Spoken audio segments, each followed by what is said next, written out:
आज हम बात करेंगे स्टिमुलेशन के बारे में। पहले जो है आपको थोड़ा थ्योरेटिकल बताते हैं, फिर पर्टिकुलर इसके बारे में प्रैक्टिकल बताएंगे हर एक मसल के रिगार्डिंग। तो चलिए स्टार्ट करते हैं थ्योरेटिकल नॉलेज से। तो अब देखिए, आज हम बात करेंगे स्टिमुलेशन। व्हाट इज स्टिमुलेशन, क्या चीज स्टिमुलेशन है, उसके टाइप्स क्या है, physiological contraction versus electrical contraction जो स्टिमुलेशन से आती है उसमें डिफरेंस क्या है, देन इसकी इंडिकेशन क्या है, कॉन्ट्राइंडिकेशन आपके पास क्या है, इसके पैरामीटर्स हमारे पास क्या रहेंगे, क्या इसके यूजेस रहते हैं, ठीक है। देन हम बात करेंगे कितने टाइप्स की होती है, ठीक है। तो चलिए सबसे पहले हम स्टार्ट करते हैं स्टिमुलेशन। अब क्वेश्चन आता है कि स्टिमुलेशन है क्या।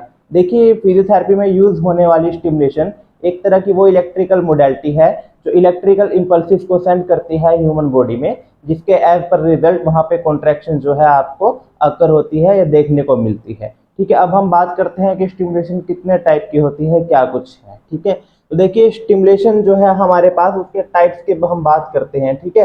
अब हमने आपको बताया कि modality that send the electrical impulses to the body, वो आपकी स्टिमुलेशन है। अब इसमें टाइप आते हैं NMES और FES, यानी कि आपका न्यूरो मस्कुलर इलेक्ट्रिकल स्टिमुलेशन और फंक्शनल इलेक्ट्रिकल स्टिमुलेशन, जो आप न्यूरोलॉजिकल केसेस में यूज करते हैं, स्पाइनल कॉर्ड इंजरी में, पैरालिसिस केसेस में, ठीक है, या फिर CP केसेस में आप न्यूरोलॉजिकल केसेस में जिसको यूज करते हैं उसको हम बोलते हैं NMES और FES, ठीक है।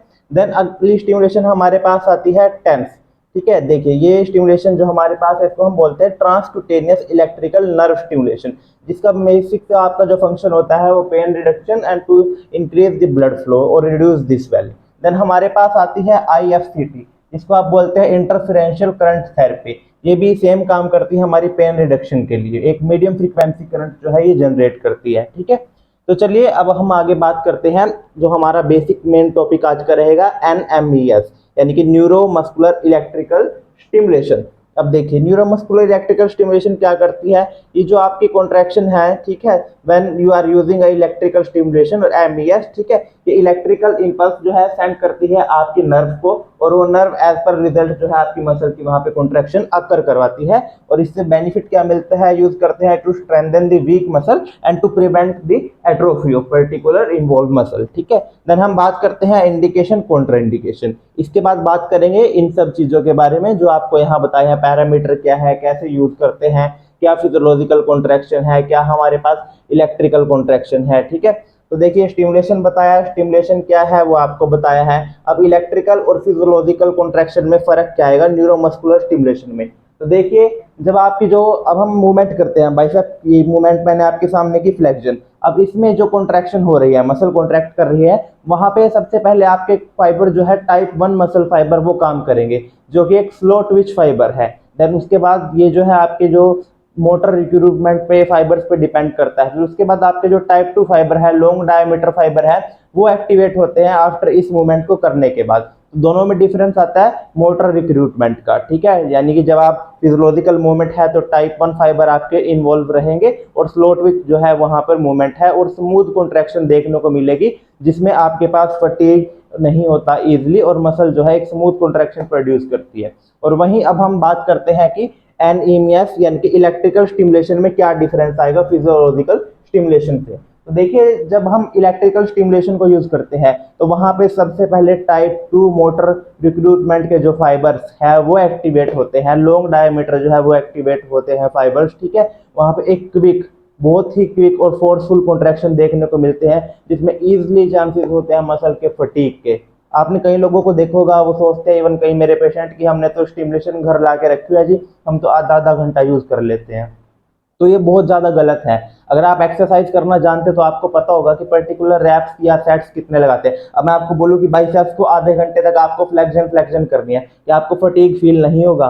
तो स्टिमुलेशन में कभी भी ये गलती मत कीजिए कि आप जितना ओवर टाइम लगाएंगे, जितनी ज्यादा कॉन्ट्रैक्शन करेंगे, उतना अच्छा रिजल्ट मिलेगा। नो, आप इलेक्ट्रिकल स्टिमुलेशन की यूज की मदद से वहां पे एक फोर्सफुल कॉन्ट्रैक्शन जनरेट कर रहे हैं, जिसमें टाइप 2 के जो आपके लॉन्ग फाइबर है, ठीक है, मोटर रिक्रूटमेंट वो वहां पे जल्दी एक्टिवेट हो रहा है, जो इजिली फटीग हो जाते हैं। तो वहां पे कॉन्ट्रैक्शन का आपको ध्यान रखना है कि लॉन्ग टाइम के लिए नहीं लगाना होता, हमेशा 3 to 5 मिनट या 60 to 100 कॉन्ट्रैक्शन पर्टिकुलर मसल्स की आप वहां पे यूज कर सकते हैं। तो इस चीज का हमेशा ध्यान रखिए। तो ये डिफरेंस है हमारे पास फिजियोलॉजिकल और इलेक्ट्रिकल स्टिमुलेशन में।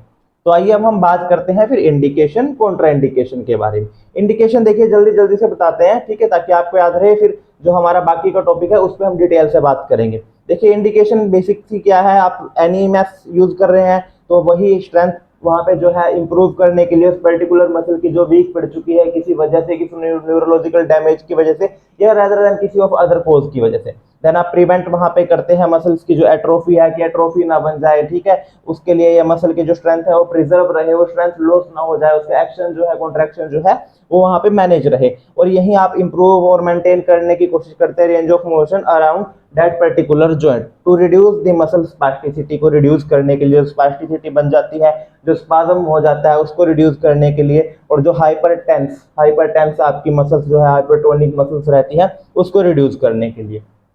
अब हम आते हैं कॉन्ट्राइंडिकेशन की तरफ। तो देखिए ओवर कैरोटिड साइनस आप इसको यूज नहीं करेंगे, और बोनी प्रोमिनेंस पे खासकर एक ध्यान रखना है, वो शायद मिस हो गया पार्ट, बोनी प्रोमिनेंस पे बिल्कुल इलेक्ट्रिकल स्टिमुलेशन को नहीं लगाते। उसका रीजन ये है, आप खुद पर अप्लाई करके देखिए, आपको वहां पे बहुत अनकंफर्टेबल करंट फील होगा। एक बात ध्यान रखिए, कोई भी एक्सरसाइज आप कराते हैं, मोडेलिटी यूज करते हैं, उसको एक बार खुद पर यूज करके जरूर देखिए कि उस मोडेलिटी का क्या रिजल्ट रहता है, क्या उसका इम्पैक्ट पड़ता है, क्या उस एक्सरसाइज के रिजल्ट है।